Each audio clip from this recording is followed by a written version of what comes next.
सफलता मिले ना मिले अलग बात है, लेकिन हम कोशिश ना करें ये गलत बात है। जी हाँ, आज का टॉपिक है फाइलम पोरीफेरा।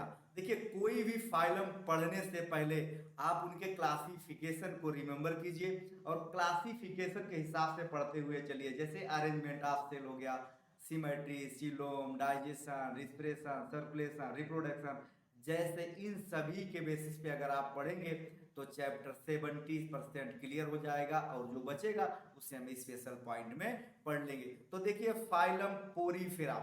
फाइलम पोरीफेरा में जो इनमें ऑर्गेनिज्म आते हैं वो आते हैं स्पंज। क्या आएगा पोरीफेरा में? स्पंज आता है।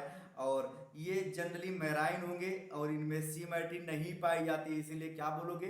एसिमेट्रिकल एनिमल होते हैं। क्या होंगे? एसिमेट्रिकल एनिमल होंगे। और ये प्रिमिटिव मल्टी सेलुलर एनिमल है जहां की सेलुलर लेवल ऑर्गेनाइजेशन पाया जाता है। क्या होगा? सेलुलर लेवल ऑर्गेनाइजेशन होगा। स्पंज में वाटर ट्रांसपोर्ट या कैनाल सिस्टम पाया जाता है। वाटर ट्रांसपोर्ट या कैनाल सिस्टम पाया जाता है जिसमें ऑस्टिया, ऑस्कुलम और स्पंजोसील पाया जाता है।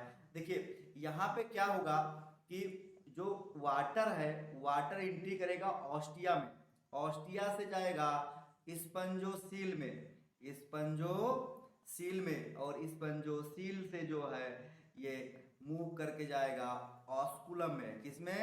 ऑस्कुलम में जाएगा।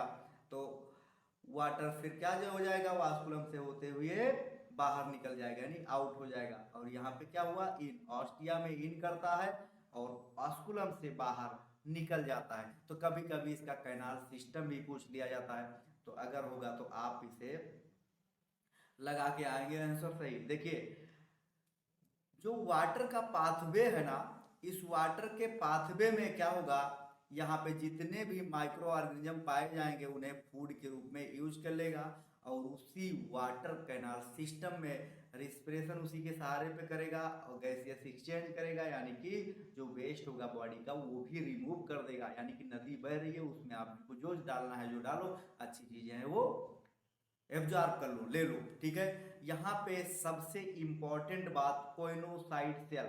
ऐसा कोई एग्जाम नहीं जिसमें कोइनोसाइट सेल ना पूछा गया हो।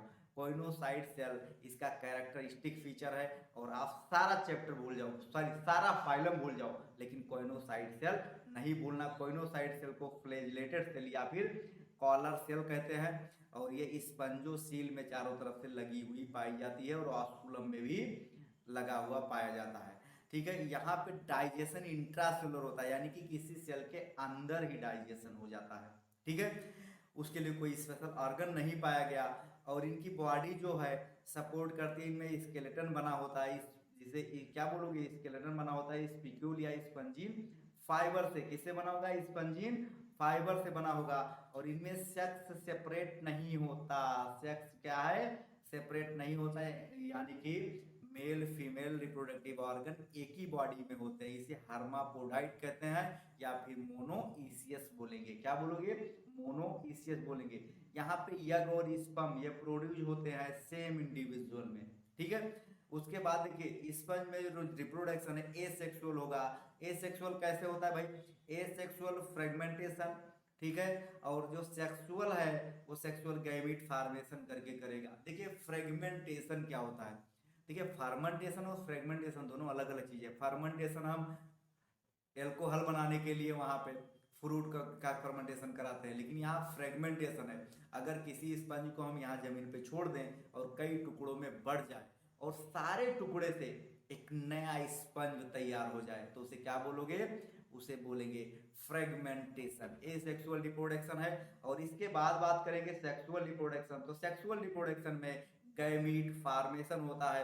यहाँ पे जो फर्टिलाइजेशन है वो फर्टिलाइजेशन कैसा होगा? फर्टिलाइजेशन इंटरनल और डेवलपमेंट इनका इनडायरेक्ट होगा, यानी कि लार्वल फेज पाया जाएगा। यानी कि मार्फोलॉजिकली ये क्या होते हैं?